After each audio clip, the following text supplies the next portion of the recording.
Alright, this is GE coming at ya. As per some subscriber, you know who you are, who wanted to see a little more enthusiasm in these videos. This is to follow up a video I made before about NVIDIA and ESXi pass-through and how to get it to work. I understand that sometimes it doesn't work, and really the thing is here, you need to keep your host updated. Like most things, I mean, you just got to keep it updated. But as far as VMware is concerned, NVIDIA is kind of a new thing to be using with it. So I figured I would go through the update process. And to start with, you need to go through VMware's download section and their patches. Obviously, if you have ESXi already, you already have a VMware user ID and everything. You can get to their downloads. If not, this is kind of you need to get to their patch manager. And when you get here, you will select your version. Mine is 6.5.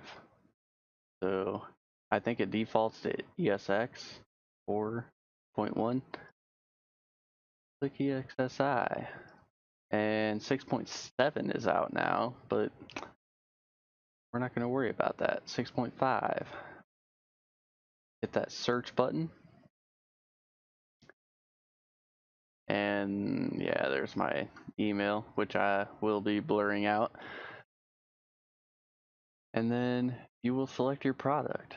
Again, ESXi 6.5 or whatever your version is. Search. And you get this list here. If you've never updated your ESXi, you might need to install all of these. So what I would recommend doing is download anything here that you don't have. And it's easy. You click the download, it starts a download, and it's a zip file. Do not unzip this. Download it, put it in a folder, and remember the order, which if you can't remember the order, just use the patch numbers. They go in sequence. 596, 9303, 675, blah blah blah. Yeah, just keep going in order. And install these patches as such.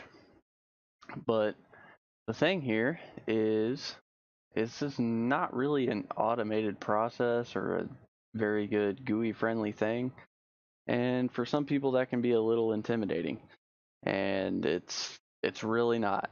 Just follow me here.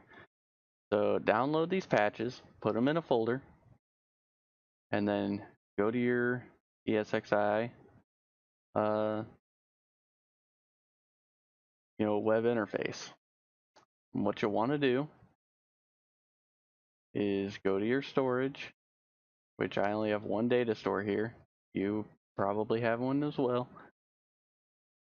Go to your browser, and as you know, this might be where you upload your ISO images or anything like that. What you're going to do is I have a folder named ESXi patches. What you'll do to create that is just click create directory, and you'll create this directory, and then you'll use this upload button here to upload your patches, and just leave them as zip files. That's all you need to do. Upload them all here. And what I do is keep that folder open where you downloaded them into your computer, so you have the names of them, because that's pretty important for this. So once you've done that, Yes, we are going to the command line. So let's open PuTTY.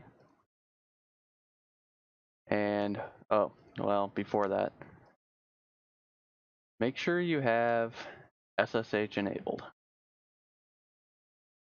What you'll do is actions, services, and you will enable SSH. Right now it says disabled. That's because I already have it enabled.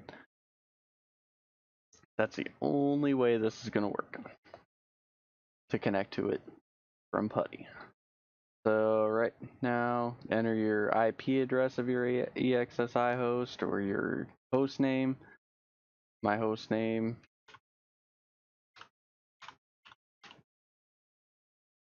is this. Click open and log in as your root user.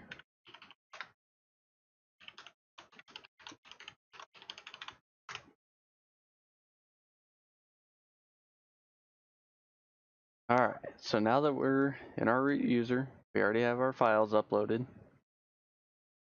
What we're going to do is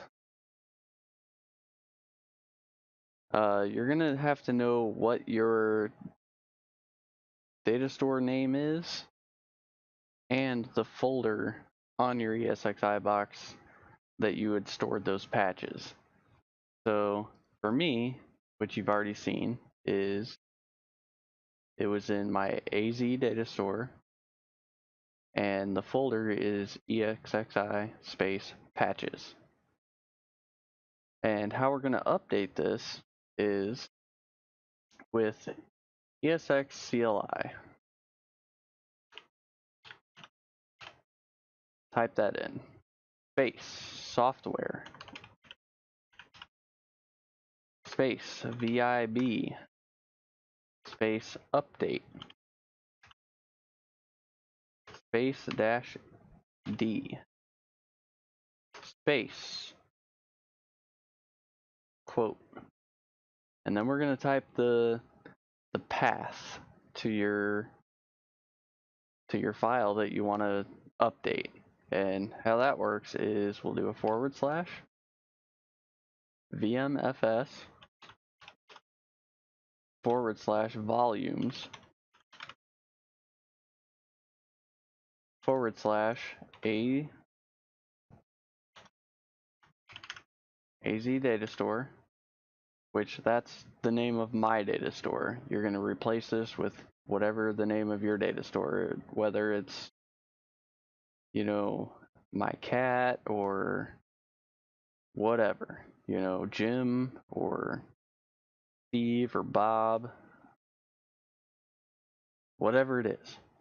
So that's your data store, which for me, if you look over here on the left a little bit, it just tells you right there, AZ data store. That's my data store. / and this is the folder that you decided to name. I called mine ESXi patches.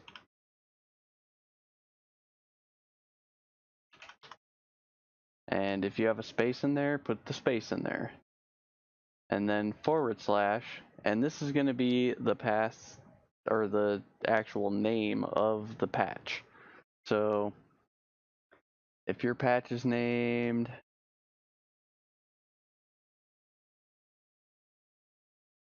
ESXi 650 - whatever, this is where I would pull out where you saved your patches in your folder.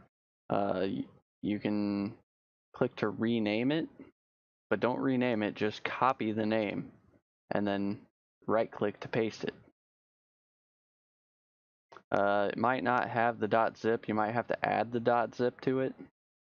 You probably will. And then after that, just put quotes. That's it. Hit enter. I've already installed this, so I'm not going to hit enter. But what you'll see is it'll probably hang up for a second while it's extracting the zip file. Just give it some time. Don't be impatient. And it'll list a bunch of things down here, you know, different file names or whatever, and that means that it patched correctly. And then after you've patched all these things, and I don't know if, you know, you might not have to go totally in order, but I would, just to be on the safe side. I haven't gone through this trying to do, you know, a newer patch and then an older patch. I kind of keep it updated. And a lot of these things will fix many of the hardware issues that you're having. Like I had an issue with a NIC not too long ago, and one of these patches fixed that. It's a lot easier to go to the patches first instead of banging your head against the wall trying to get this stuff to work. Make sure it's updated first and foremost. And I can't stress that enough. I've been working on this ESXi box for a couple of years, and the first time I really tried to do something was with a new NIC card. It was a fiber NIC card, and it wasn't really supported. It didn't even show up at all, and I was kind of sad about that. But I went ahead and updated my box for the first time, and I put a few patches on there and rebooted, and lo and behold, it showed up. So, and this is kind of what's happened also with the graphics card.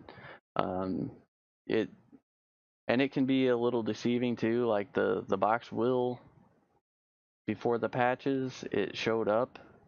Like when I went to the edit, I added another device. I added the PCI device, and it showed me, you know, you got this GeForce GT710, but then the box would, sometimes it would work, sometimes it wouldn't. But since updating these patches, it has worked every single time.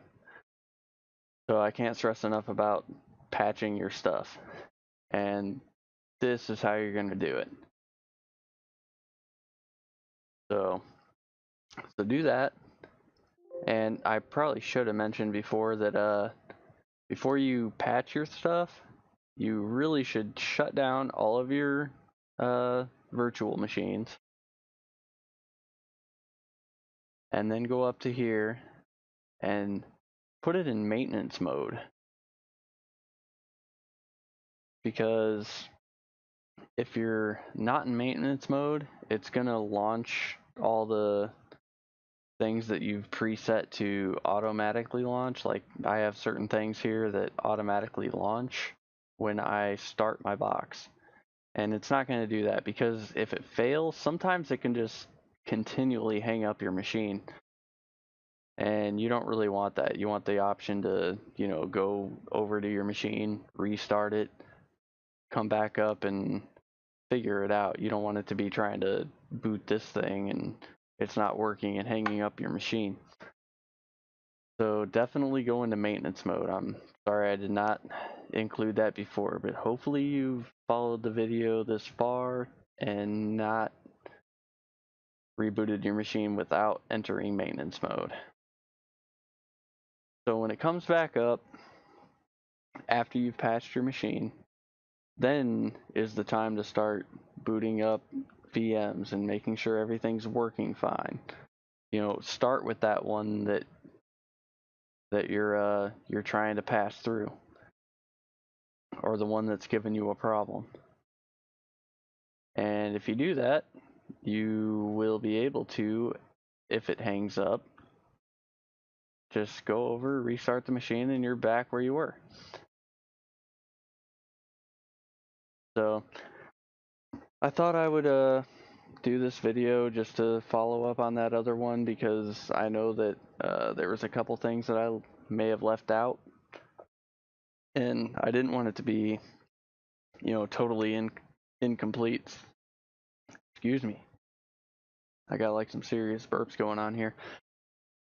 But anyway, that's it. if you find anything else that you want to put in the comments that maybe I missed, go ahead and put them down there. Hopefully, if you have any questions, concerns, comments, anything, put them down there, and I will do my best to respond. Thanks for watching.